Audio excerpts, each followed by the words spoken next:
Hey guys, this is Ray. Welcome back to part 2. Let's continue.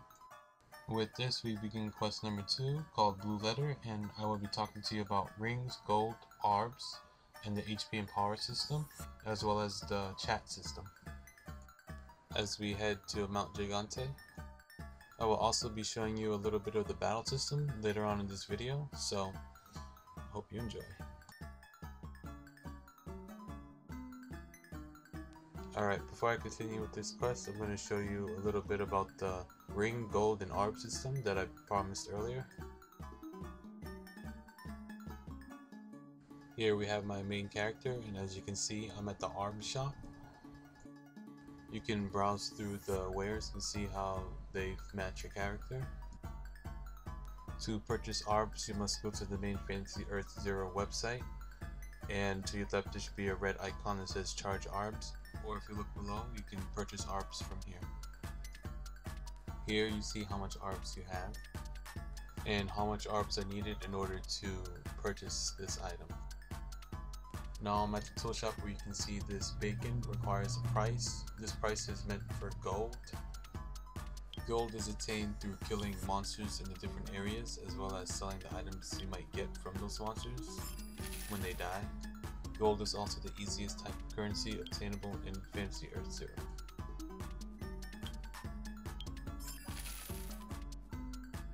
Now moving on to the things that cost rings, such as these enchants, which I will be explaining to you in part 3 about their uses. But for now, the rings that you earn are from war, and you can only obtain them through war, whether you win or lose. Rings are calculated depending on how long you're in war and how much you do in the war.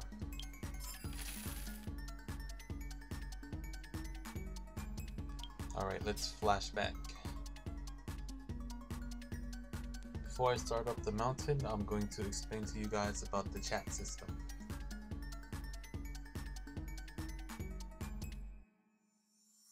On your bottom left next to the chat box where it says army, click. And you can see you can talk in range, all, army, all nation, indirect, party, and company. You can also adjust the color if you don't like the current color that's set for it.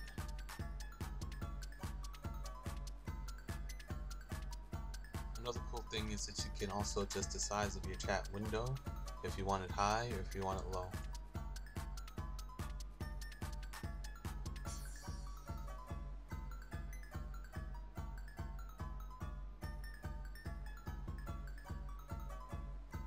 An easy way to switch chats is by clicking Control. You can pan through all of them without worrying about typing.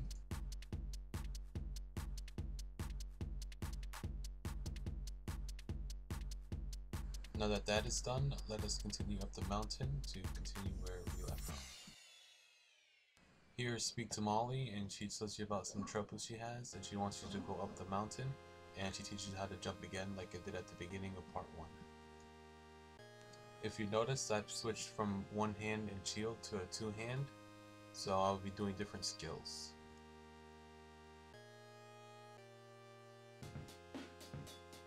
Walk up to the little boy here, Pukini, and he tells you that he's hungry. At this moment I have the bread in my pocket, so I was unable to give it to him. I have to take it out of my pocket in order to trade it to the NPC. Yum yum yum. You give him the bread and he gives you a high regenerate.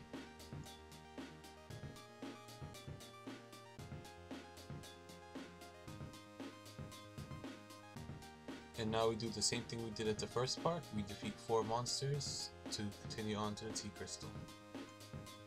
And with the miracles of technology, we can fast forward our way through the fight. And now we talk to Variantos, who explains power and how if you lose all your power, it's still okay to use basic attack. In the game, everyone, level 1 to 40, has 1000 HP and 100 power. Damage you deal to other players depends on what level your skill is, how much defense you have, and how strong your weapon is. Ability value on your weapon and the attack power on your skill affects how damaging your attack is. while ability value of your armor and your class affect how much defense you have and how much damage is cut. When we get to the top of the mountain, I will explain to you guys the class weaknesses and the class strengths. As we proceed further, we meet this guy called Maldriga. It seems that he is unable to find his son and wants you to bring him an item. So agree and click yes.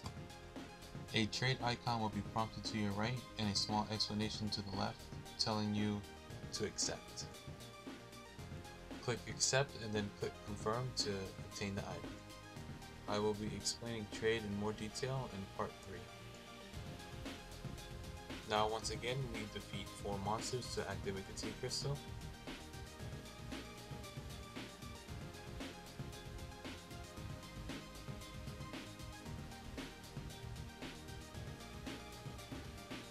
As you come up to O'Connell, talk to him and he will give you an apple.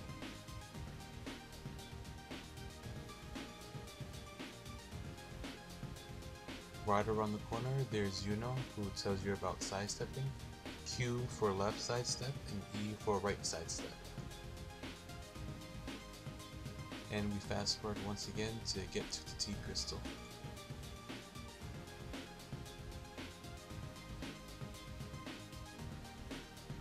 We finally reach the top and it looks like the field agent needs some help. So let's rescue the researchers from the monsters.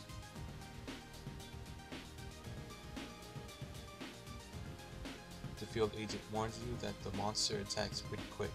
Here's where you learn how to sidestep to dodge.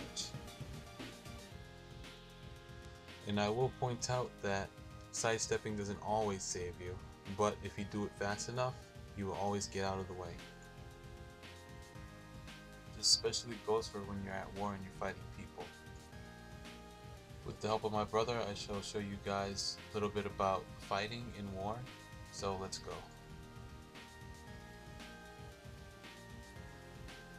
Here's me on Ray and my brother on Max, but remember, don't pay attention to the map or my crystals, this is just a tutorial.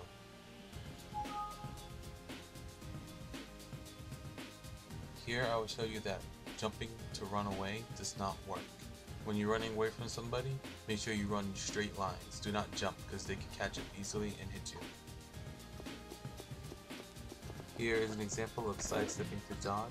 It's really effective if you're fighting someone up close or far, and you can also utilize it to attack as soon as you land to deal damage. But I must stress that sidestepping does not make you invincible. Sometimes when there's more than one player attacking you, they can hit you. Sometimes if you're too slow, you can still get hit, and AoEs can hit you if you're in the air. An AoE is area of effect, or wide range. Alright, let's flash back once again.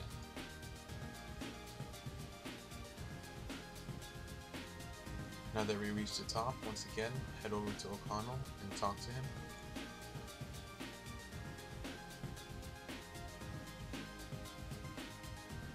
And then trade him the hat that you have in your inventory that was given to you by his father.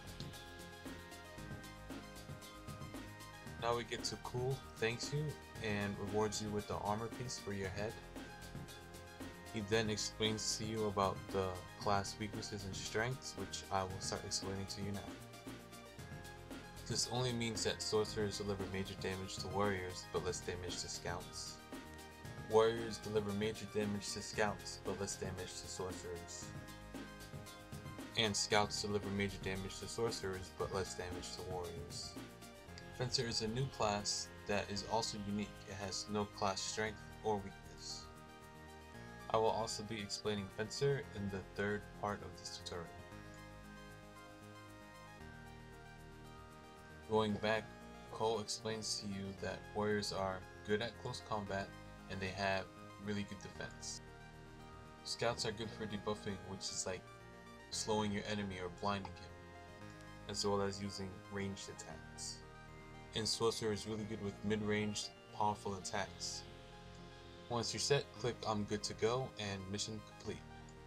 Then hit yes and you're back at the start of Mount Gigante entrance.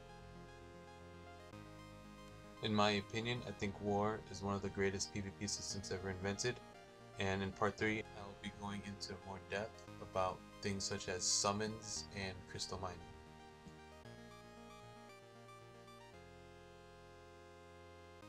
Head to the captain to complete your mission and start your new one. This has been Ray. It's been great leading you guys to part 2. I shall see you guys in part 3. Hope you enjoyed.